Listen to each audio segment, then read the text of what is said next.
Selamat sore, selamat jumpa kembali dalam kuliah kewirausahaan. Selamat datang pada mahasiswa manajemen dan mahasiswa akuntansi. Pada pertemuan kali ini, ya pertemuan yang ke-6, kita akan membahas tentang berpikir desain atau design thinking dan pengambilan keputusan yang inovatif.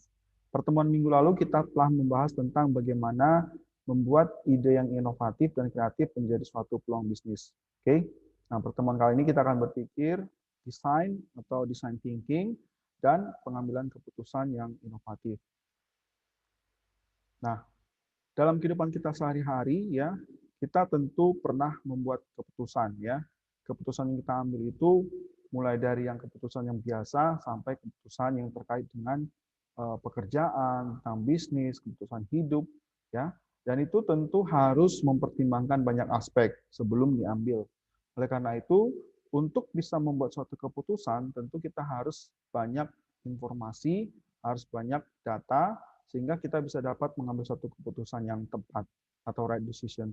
Karena alternatif dari right decision itu sendiri adalah wrong decision. Oleh karena itu, jangan sampai kita membuat suatu keputusan yang salah. Demikian pula di dalam suatu bisnis.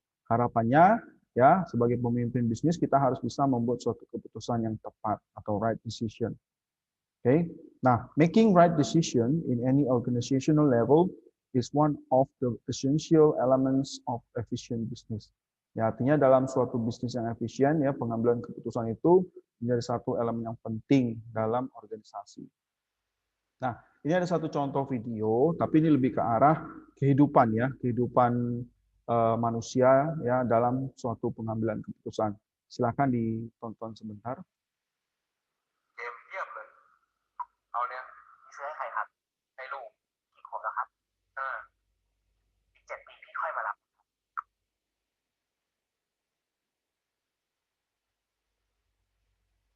ยังไง 12 ปี เป็นอายุที่เหมาะสมในการเล่นแท็บเล็ตครับ ในช่วงที่เขายังเล็กอยู่ ผมอยากให้เขาได้ใช้ชีวิตอยู่กับพี่ได้รู้จักความอบอุ่น ความรัก ตอนที่เขาจะกลายเป็นรอหน่อย Oke ya, jadi dari video yang barusan kita lihat ya, orang tua itu diberikan informasi bahwa tidak baik untuk memberikan gadget kepada anak kurang dari 12 tahun, karena itu akan menghalangi kasih sayang orang tua terhadap anaknya. Nah, oleh karena itu si sales staff tadi menyatakan bahwa silakan kembali lagi setelah nanti anaknya setelah umur 12 tahun. Sebelum umur 12 tahun, orang tua itu harus lebih banyak waktu dengan anaknya, ya, memberikan kasih sayang dan sebagainya. Nah, inilah yang menjadi dasar ya orang tua tersebut dalam mengambil keputusan. Ya, keputusan yang diambil sudah tepat berdasarkan informasi yang disampaikan oleh si penjual tadi, gitu ya. Ya, pengambilan keputusan itu merupakan suatu tugas atau satu tugas yang paling lazim ya dilakukan oleh orang bisnis di setiap level organisasi, mulai dari level staff, supervisor, manajer, bahkan bos atau pimpinan perusahaan. Ya, setiap keputusan itu dapat memiliki pengaruh yang penting terhadap keseluruhan organisasi, ya, terhadap kinerja dan terhadap hasil. Ya, hasilnya meskipun sudah diambil keputusan dengan beberapa pertimbangan berdasarkan masukan, bisa saja hasilnya buruk, tapi bisa saja hasilnya baik. Ya, oleh karena itu perlu ada tahapan-tahapan yang harus diikuti sehingga nantinya keputusan itu diambil menjadi suatu dampak yang positif atau yang baik bagi organisasi. Nah, dalam pengambilan keputusan, ketika kita berbicara dalam fungsi manajemen, ingat ya di kuliah pengantar manajemen ada beberapa fungsi dalam manajemen, ada fungsi planning, leading, organizing, controlling ya. Dalam setiap fungsi ini sebenarnya terdapat pengambilan keputusan. Sebagai contoh, coba kita ambil satu dari setiap fungsi. Dalam fungsi planning atau perencanaan ya, keputusan yang diambil misalkan contohnya, what are the organization long-term objective? Nah, apa yang menjadi tujuan jangka panjang dari suatu organisasi? Ya, ketika kita bicara suatu organisasi, tentu organisasi itu harus sustainable, harus berkelanjutan, bukan hanya dalam jangka pendek saja beroperasi. Oleh karena itu, ya kita harus bisa mendefinisikan tujuan jangka panjang dari organisasi. Dalam fungsi leading, ya, how do I handle employees who appear to be low in motivation? Bagaimana saya sebagai seorang pimpinan dalam mengatasi karyawan yang mulai kurang motivasi dalam bekerja? Keputusannya apa? Ya bisa saja karyawan tersebut dilakukan outbound, ya, outbound keluar untuk menumbuh kembangkan motivasi bekerja, atau dilakukan appraisal terhadap kenaikan gaji, gitu ya. Karena kan gaji juga merupakan salah satu yang menjadi motivasi karyawan. Kalau misalkan gaji sudah 5 tahun nggak naik-naik juga, tentu motivasi karyawan akan sangat berkurang. Oleh karena itu, tentunya pimpinan harus bisa mengambil satu keputusan terhadap karyawan yang sudah mulai menurun motivasi kerjanya. Di fungsi organizing, ya, how many employees should I have report directly to me, ya. Misalkan sebagai seorang pimpinan, sebagai supervisor, ada berapa banyak karyawan yang nantinya akan memberikan laporan ke saya, ya. Terus controlling, ya, what activities in the organizations need to be controlled, ya. Apa kegiatan-kegiatan di organisasi yang harus dikendalikan? Misalkan kegiatan pemasaran, ya, kegiatan promosi, kegiatan public relation, kegiatan-kegiatan lainnya, ya, yang harus dimonitoring, yang harus dikontrol oleh pimpinan, gitu ya. Oke, ini berbicara tentang keputusan korporasi. Ya, ini Bapak ambil dari berita online. Ya, di sini ada beberapa korporasi yang pada dulunya melakukan investasi di Indonesia dan cukup mendapatkan manfaat keuntungan, ya. Akan tetapi seiring dengan waktu berjalan ada beberapa faktor yang menyebabkan korporasi tersebut akhirnya hengkang dari Indonesia. Misalkan saja Pepsi, ya, Nissan, yaitu mobil, ya, kemudian mobil Ford, Panasonic, ya, merek elektronik, Toshiba, ya, juga merek elektronik, General Motors itu yang memproduksi mobil kendaraan mobil, ya. Nah, ada beberapa faktor yang menurut laporan bahwa perusahaan-perusahaan tersebut akhirnya memutuskan untuk hengkang itu disebabkan oleh beberapa faktor berikut, ya. Pertama yaitu tentang ketidakstabilan politik. Ya, kemudian kalah bersaing karena munculnya produk-produk yang lain yang baru, ya. Misalkan saja tadi Pepsi, ya, itu merupakan salah satu produk minuman cola, ya, yang merupakan rival juga terhadap Coca-Cola. Akan tetapi karena Coca-Cola, ya, sudah lebih dulu melakukan investasi di Indonesia dan pasarnya jauh lebih luas, dan juga orang Indonesia lebih familiar dengan rasa Coca-Cola sehingga mereka lebih bertahan lama ketimbang Pepsi. Ya, di samping itu bermunculan pula produk-produk turunan dari perusahaan Coca-Cola, semisal sebagai contoh minuman Minute Maid yang merupakan ekstrak jari jeruk, kemudian minuman-minuman lainnya seperti teh, ya, kemudian sari-sarian dari buah-buahan yang menyebabkan orang tidak terlalu menyukai minuman cola, yaitu Pepsi. Kemudian faktor yang ketiga itu efisiensi fasilitas produksi dan karyawan. Mungkin secara operasional ketika beroperasi di Indonesia tidak lagi mampu beroperasi secara efisien.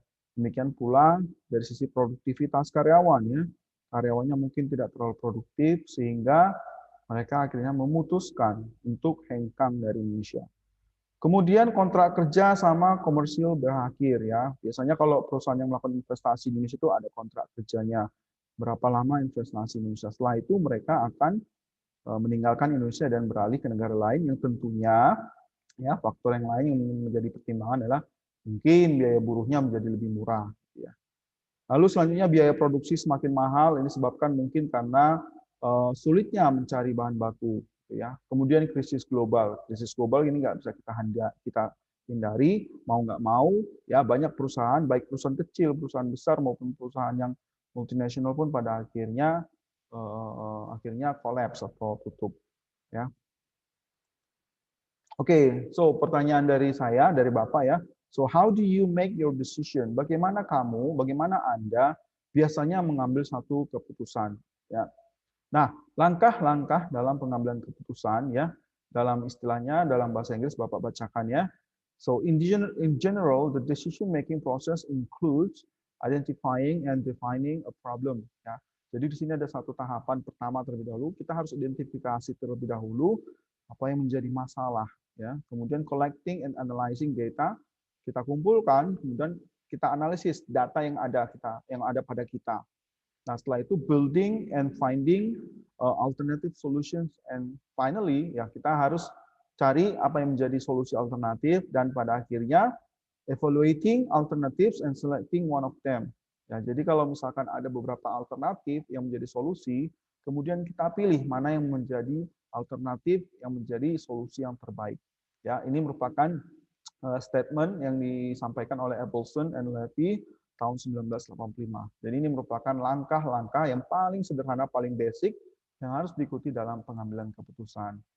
So, jadi as organizations grow, ya, the decision generally become more frequent, ya, more complicated and have more serious ramification.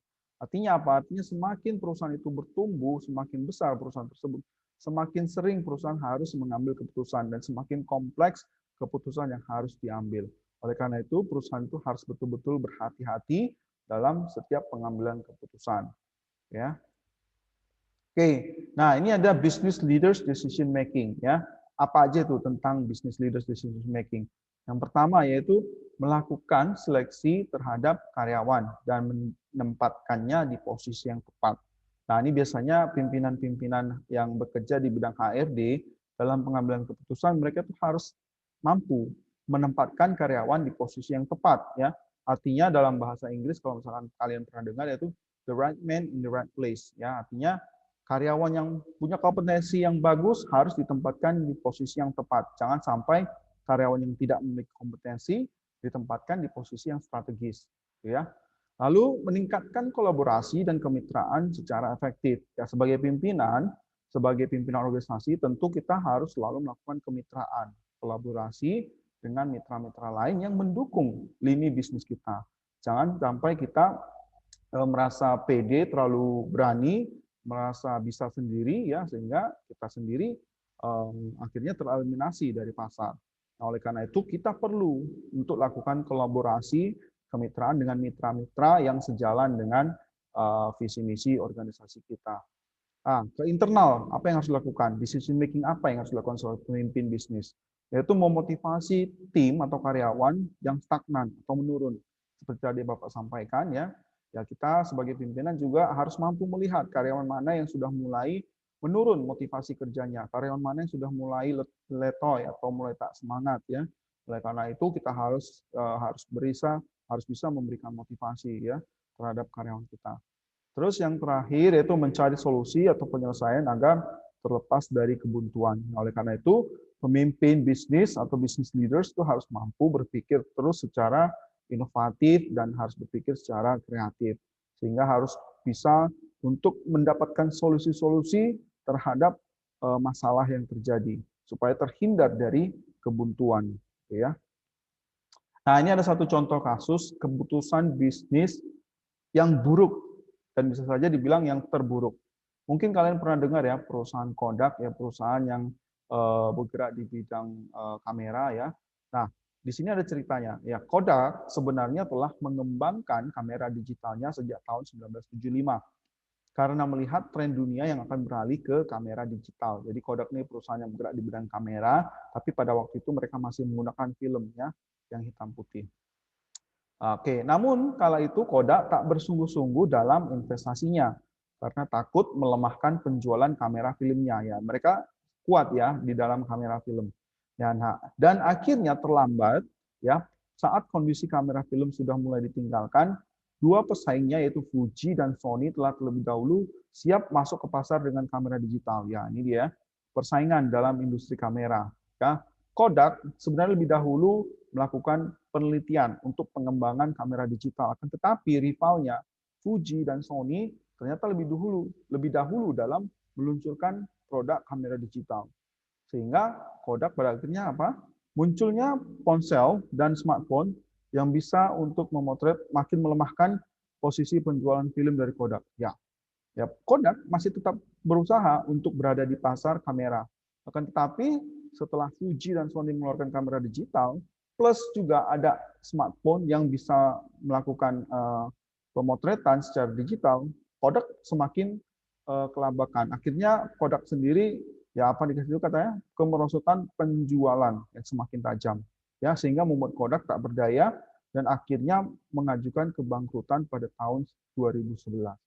Ya, karena dia tidak yakin ya dengan insting bisnisnya, padahal mereka sudah mulai penelitian untuk meluncurkan kamera digital, akan tapi mereka ragu-ragu sehingga pada akhirnya rivalnya lebih dahulu meluncurkan dan menjadi demand ya di pasar gitu. Sementara Kodak sendiri masih berkutat di kamera yang menggunakan film.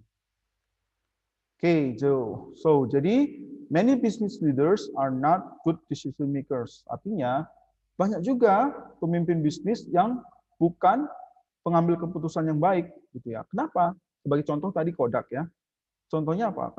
Alasannya kenapa? Alasannya itu pertama itu rely too much on past experience. Ya, terlalu mengenang memori ya, padahal dulu menurut mereka itu adalah orang yang sukses dalam setiap pengambilan keputusan selalu tepat, selalu benar. Akan tetapi zaman berubah, mereka tidak mau upgrade pengetahuan, mereka tidak mau aware dengan situasi yang terjadi.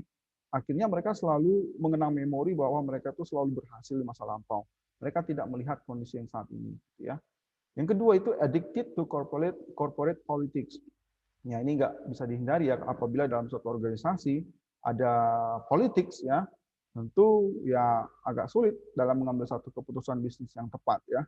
Ada nego-nego, ada satu kondisi di mana politics itu bermain penting ya dalam mengambil keputusan yang mungkin hasilnya bisa baik atau hasilnya bisa buruk.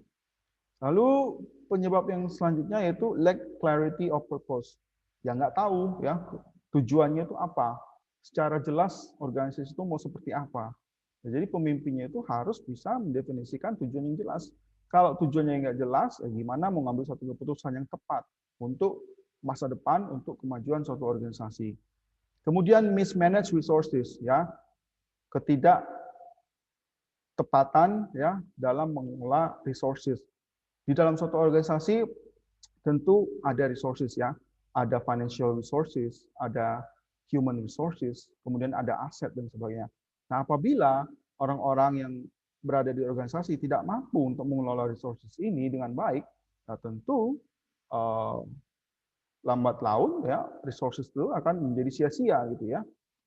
Financial resources-nya akan menjadi percuma ya kalau misalkan tidak kelola dengan baik.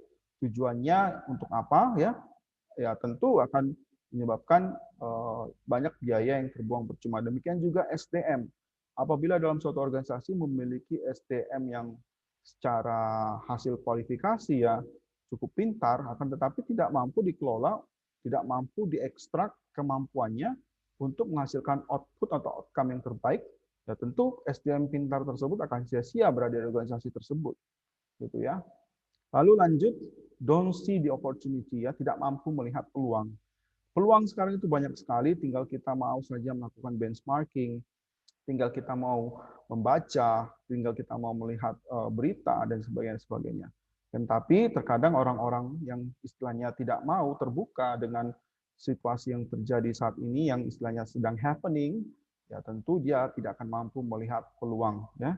Dan yang terakhir, don't trust themselves to lead ya, tidak percaya diri, ya tidak mampu untuk memimpin gitu ya. Jadi inilah yang menyebabkan banyak pemimpin bisnis yang sebenarnya bukan suatu pengambil keputusan yang baik gitu ya.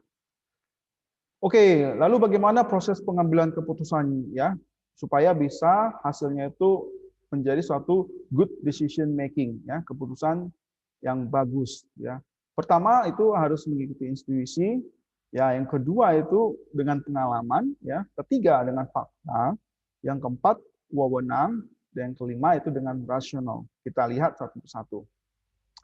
Intuisi yaitu suatu proses bawah sadar atau tidak sadar yang timbul atau tercipta akibat pengalaman yang terseleksi. Nah, contohnya ini jika Anda belum pernah berada di situasi masalah tertentu, namun harus segera mengambil keputusan, Anda mungkin akan mengandalkan insting. Ya, intuisi ini istilah salahnya itu insting ya, untuk memecahkan masalah Anda. Intuisi sering kali benar jika diterapkan pada lingkungan yang stabil. Ya, ada catatan di sini ya. Harusnya lingkungannya stabil, teratur, dan mudah diprediksi. Jadi intuisi atau insting ini umumnya bisa dilakukan apabila situasi dalam kondisi stabil, teratur, dan mudah diprediksi. Ya, nah biasanya sebagian orang ya, sebagian besar orang ya lebih memilih ya memutuskan berdasarkan data daripada menggunakan intuisi. Kenapa? Karena ya takut mengalami suatu pengambilan keputusan yang keliru ya. Oleh karena itu selalu berdasarkan pada data ya. Kemudian pengalaman ya. Pengambilan keputusan berdasarkan pengalaman memiliki manfaat bagi pengetahuan praktis. Karena pengalaman seseorang dapat memperkirakan keadaan sesuatu, dapat memperhitungkan untung ruginya, baik buruknya keputusan yang akan dihasilkan. Jadi ya untuk pengalaman ini ya orang lebih banyak ya orang yang memiliki lebih banyak pengalaman tentu ya dia akan lebih matang dalam pengambilan keputusan. Sebagai contoh, kalau kita lihat di sini ada profesi sebagai pilot dan sebagai pengacara.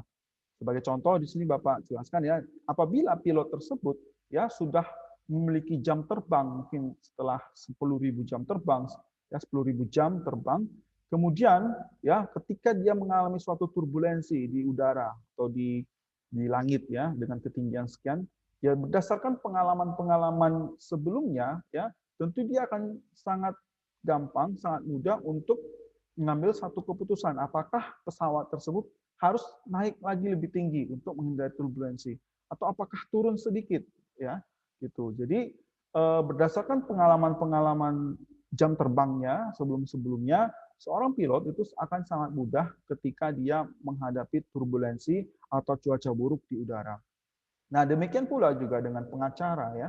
Pengacara ini atau penasehat misalkan ya, dia akan tahu dalam menangani masalah hukum dan pribadi melalui ya pelatihan dan pengalaman ya serta pendekatan terbaik untuk memecahkan masalah tersebut. Jadi apabila seorang pengacara memecahkan kasus A misalkan ya, kemudian di tahun berikutnya dia memecahkan kasus yang serupa, ya tentu dia akan lebih berpengalaman dalam mengambil keputusan dalam membela kliennya gitu ya. Lanjut, pengambilan keputusan menurut fakta. Nah, ini seperti yang saya sampaikan sebelumnya, fakta itu berbicara data ya. Pengambilan keputusan berdasarkan fakta dapat memberikan keputusan yang sehat, solid dan baik. Dengan fakta, maka tingkat kepercayaan terhadap pengambilan keputusan dapat lebih tinggi ya. Sehingga orang dapat menerima keputusan-keputusan yang dapat dibuat dengan rela dan lapang dada. Artinya, semua orang yang terlibat dalam pengambilan keputusan tersebut berdasarkan fakta atau data yang dimiliki. Sehingga orang ketika menerima hasilnya menjadi lebih legowo ya, lebih lapang dada. Gitu ya. Misalkan contohnya ya, di bidang kedokteran ya, ada alat bantu yang namanya sistem pengambilan keputusan atau SPK yang biasanya digunakan untuk mendiagnosis penyakit pernafasan berdasarkan gejala-gejala yang dirasakan pasien beserta dosis pengobatannya.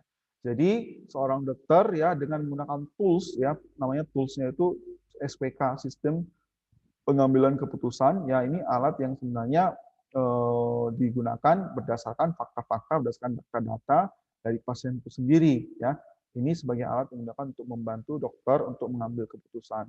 Ya apabila ada sesuatu yang istilahnya harus diambil keputusan dan digunakanlah SPK ini, tentu semua pihak baik itu keluarga, perawat maupun dokter ya tentu dalam mengambil keputusan ya lebih legowo atau lebih bisa menerima keputusan yang diambil ya. Lalu pengambilan keputusan berdasarkan wewenang ya. Pengambilan keputusan berdasarkan wewenang ini biasanya dilakukan oleh pimpinan terhadap bawahannya atau yang lebih tinggi kedudukannya kepada orang yang lebih rendah kedudukannya. Nah, pengambilan keputusan ini ya lebih diterima oleh bawahan ya, namun terkadang diasosiasikan dengan praktek diktatorial ya. Karena dia memiliki kewenangan. Jadi dengan kewenangan tersebut dia bebas dalam mengambil keputusan. Bawahannya itu tidak boleh protes gitu ya. Tapi katanya cenderung di sini adanya praktek diktatorial atau diktator ya.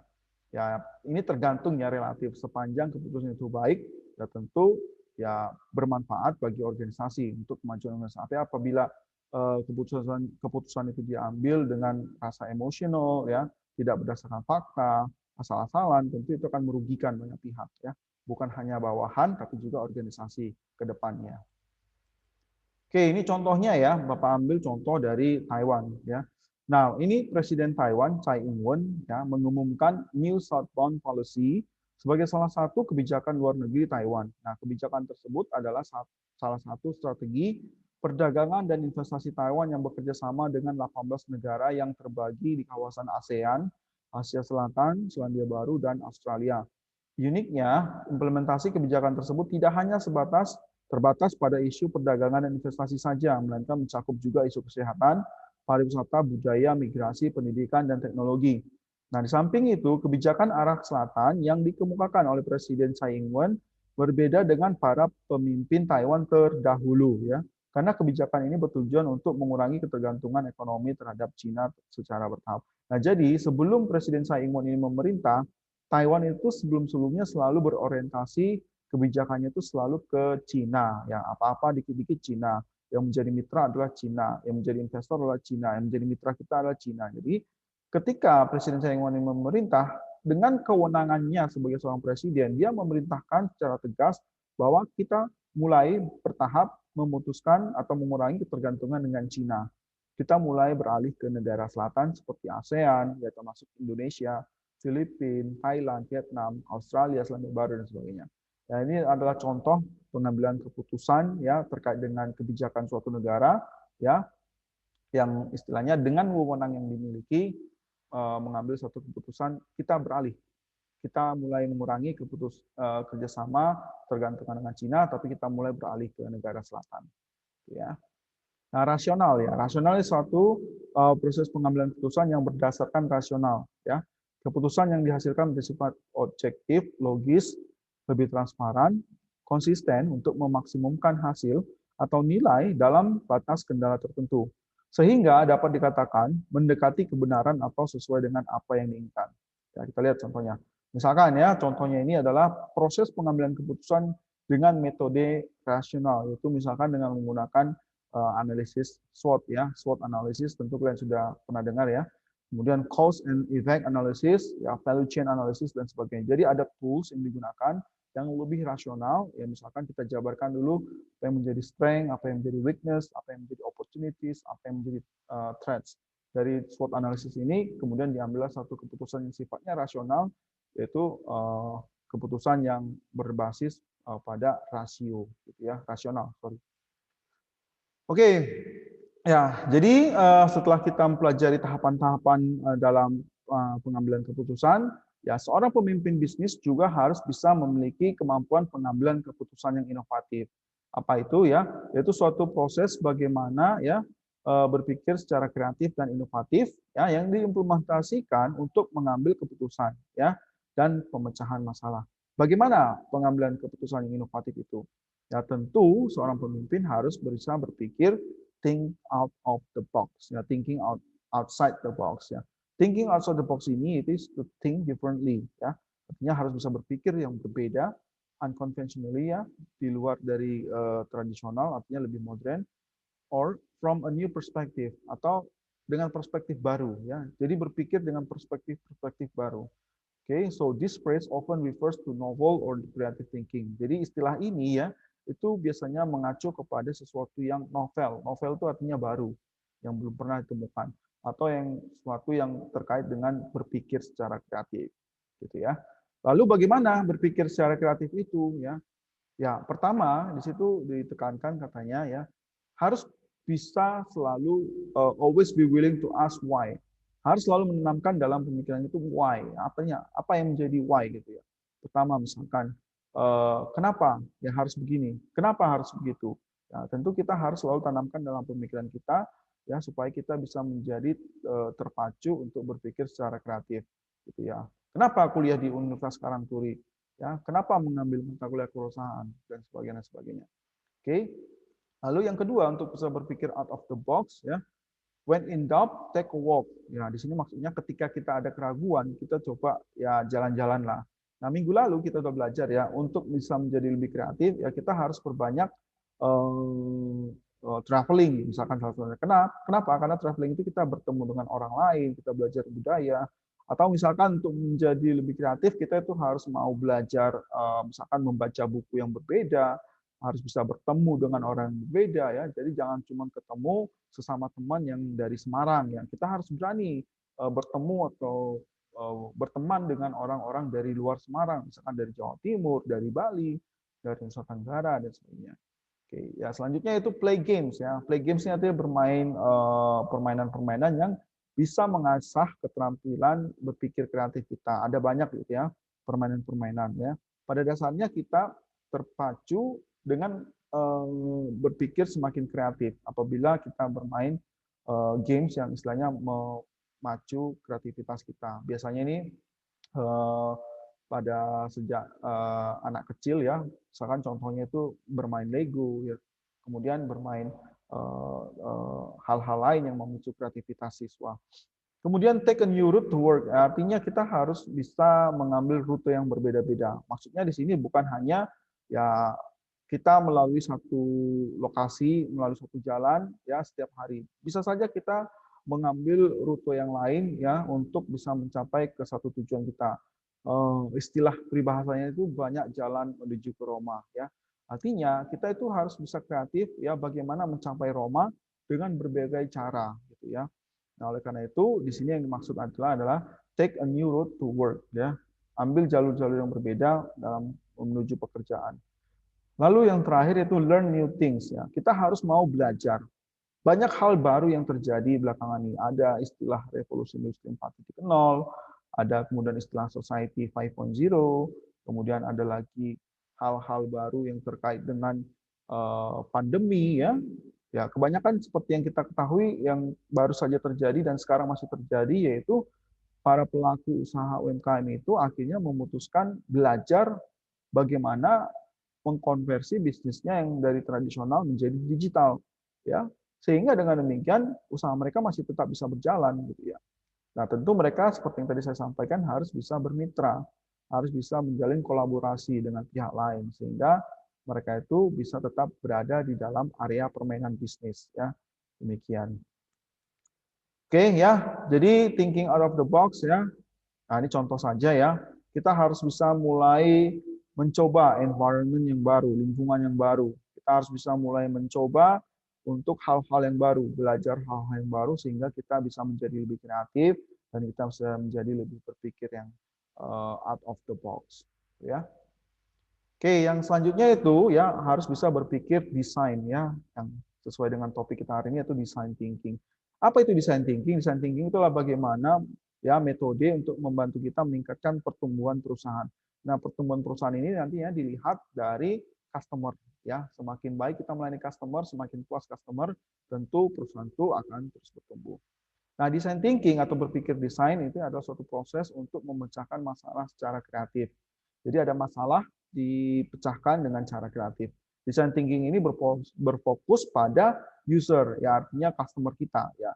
Jadi selalu berawal dari customer atau user. Nah, design thinking sendiri dipopulerkan oleh David Kelly dan Tim Brown, pendiri IDEO, ya sebuah konsultan desain yang berlatar belakang desain produk berbasis inovasi. Apa aja yang dibicarakan di dalam design thinking? Ya, ada empathize, ada empati, define, create, ideate, prototype, dan test. Kita lihat satu-satu ya. Oke, berempati atau empathize. Di sini artinya kita harus mampu mempelajari audiens kita, user kita, customer kita ya. Jadi kita pelajari dulu ya siapa yang menjadi customer atau audiens kita. Kemudian caranya seperti apa ya dengan observasi, dengan wawancara ya. Siapa yang menjadi pengguna saya, apa yang penting bagi pengguna. Misalkan contohnya di universitas, siapa yang menjadi audiens dari universitas? Yaitu mahasiswanya ya.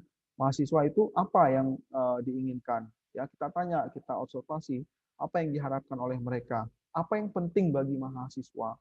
Nah, dengan demikian ya kita sebagai penyedia jasa pendidikan tinggi ya universitas harus bisa memenuhi kebutuhan-kebutuhan ya dari audiens kita, dari user kita yang tidak lain adalah mahasiswa. Yang kedua yaitu definisi ya define. Nah, ciptakan sebuah sudut pandang berdasarkan kebutuhan dan pandangan pengguna ya. Apa kebutuhan mereka? Ini lanjutan dari empathize tadi ya. Jadi kita kembali lagi bahwa memulai itu dari kebutuhan user, kebutuhan pengguna, ya gitu.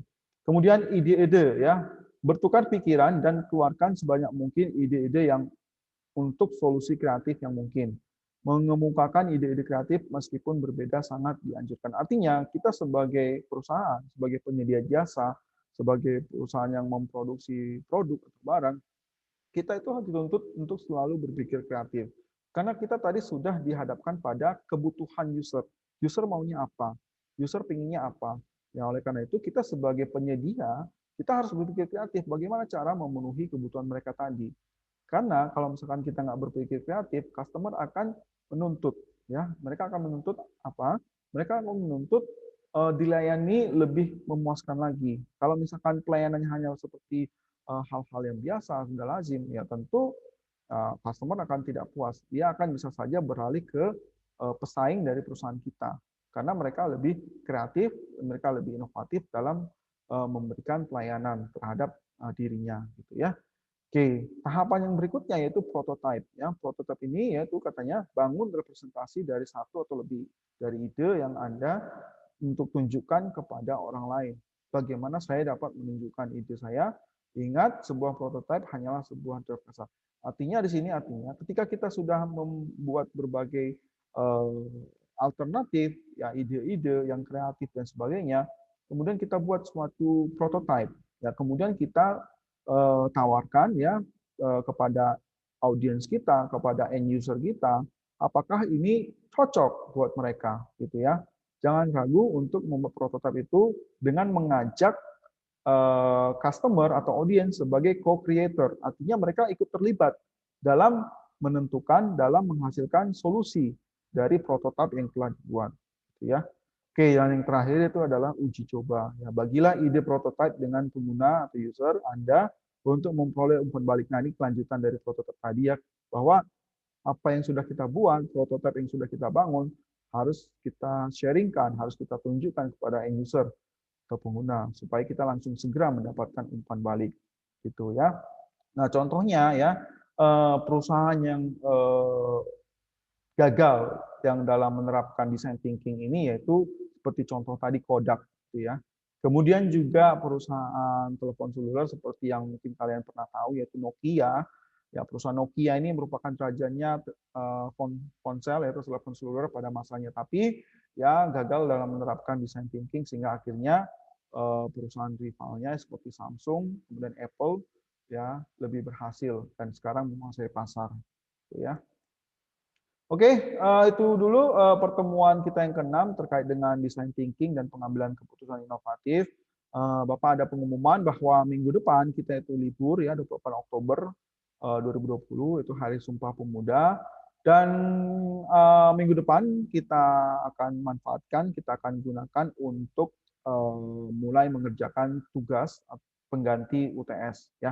Tugasnya apa nanti akan Bapak sampaikan ke Ardani dan juga Arelia.